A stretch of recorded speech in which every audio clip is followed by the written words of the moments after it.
为什么12生肖里没有可爱的猫咪？让我们看看到底是什么原因。今天，小瑞来给大家讲一个超经典的古老传说，告诉大家12生肖是怎么来的，为什么12生肖里偏偏没有小猫咪。很久很久以前，天庭的玉皇大帝想要选出12种动物，作为人间的12生肖，轮流守护岁岁年年。玉皇大帝定下了有趣的规则，所有动物都可以参加渡河大赛，谁能最先渡过天河，抵达天庭终点，谁的名次就最靠前，最终最先到达的12种动物就能成为12生肖。消息传开，森林里的动物们都跃跃欲试。在所有动物里，猫和老鼠是最好的朋友。它们每天形影不离，得知渡河大赛的消息后，立刻约定好一起出发，一起渡河，并肩争取好名次。小猫天性爱睡觉，记性也不太好，特意叮嘱小老鼠，出发时一定要叫醒自己。可聪明过头的老鼠心里藏了小小的私心，他知道自己体型最小，跑得最慢，如果和大家一起比赛，肯定拿不到好名次。于是他偷偷打定主意，不叫醒熟睡的猫，独自出发，想要独占先机。从此，一场改变他们命运的误会悄悄开始了。赶路的老鼠在路上遇到了勤恳憨厚的大水牛。老牛起得最早，力气最大，是渡河的绝佳帮手。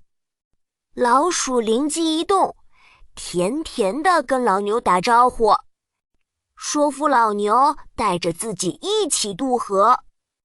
善良的老牛毫无防备，欣然答应，背着老鼠稳稳走进了天河水中。就在老牛载着老鼠渡河时，天上的神龙也准备奔赴赛场。神龙发现自己头顶缺少好看的犄角，不够威风，便找到岸边的公鸡，想要借用公鸡的尖角，承诺比赛结束后立刻归还。单纯的公鸡相信了神龙的话，大方地把尖角借给了他。老牛拼尽全力，一路遥遥领先，眼看就要拿下第1名。可就在即将抵达终点的关键时刻，狡猾的老鼠瞬间跳出牛耳，抢先一步冲上终点平台。就这样，原本垫底的老鼠意外拿下了12生肖的第1名。勤恳的老牛只能屈居第2，名次依次敲定了，老鼠第1，老牛第2。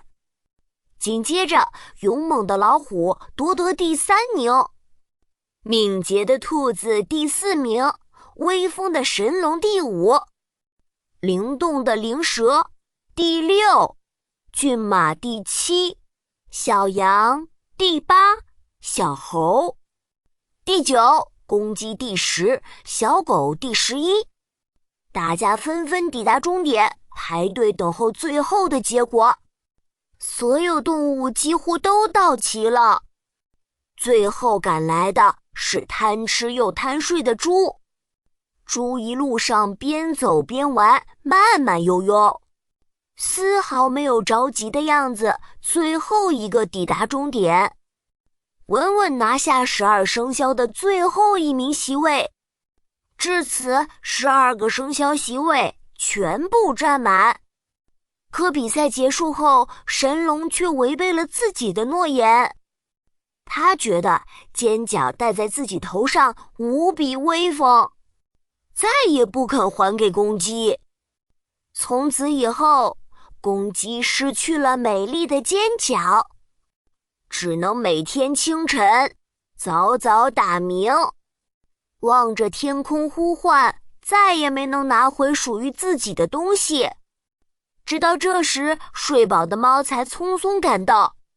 它原本满心期待和好朋友一起上榜，可眼前的景象让它彻底愣住了。12个生肖的名额已经全部占满，再也没有属于它的位置。猫这才明白自己被最好的朋友欺骗了。因为老鼠的自私和失信，猫咪永远错过了12生肖的排位。这份委屈和愤怒让猫咪彻底记在了心里。